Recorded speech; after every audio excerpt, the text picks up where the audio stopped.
Ganito lang ito. Ayan ang papa ko, si Andoy the Garden Man.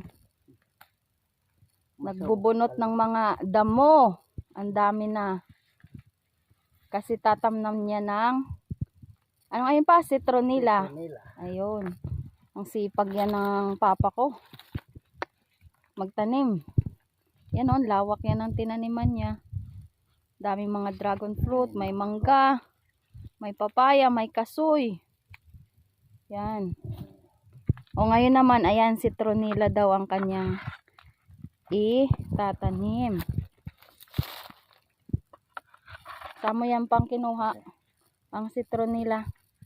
Yung binigay sa akin ni Bobby. Oh. Napadami ko na doon. Oh. Kasi yung computation doon sa kwan, yung napanood ko sa sa video. Sa ano? Per hectare ang kinikita niya 3 million a year. Oh, dahil sa citronella. Oo. Anong ginagawa papang sa citronella? Yung ginagawang repellent. Ah, mosquito repellent. Tapos, parang ginagawa ring perfume. Ganun. May kaayo, gali no.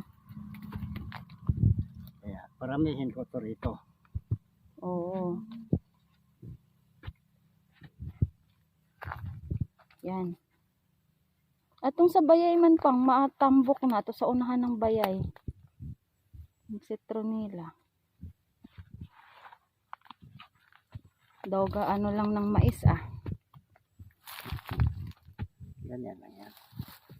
Magtanim para may aanihin. Halit na damo yung tumubo. Citronella. Yan ay kukunan lang natin ang binhi. Kasi mahal ang binhi nito.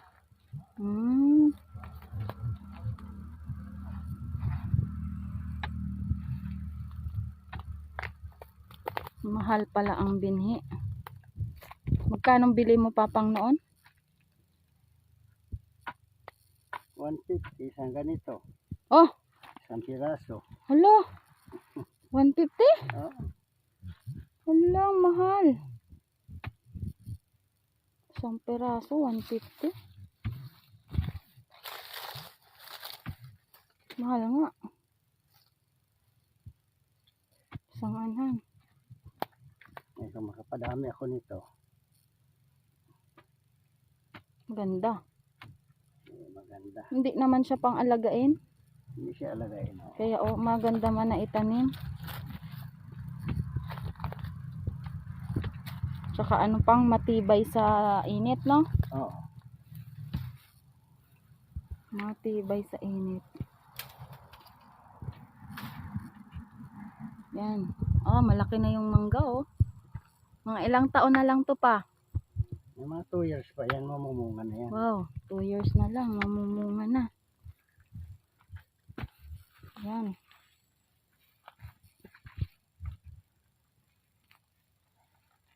Tapos ito na yung nakuha namin papaya. Dun sa taas. Yan, pwedeng ilagay na sa tinolang manok. Yan.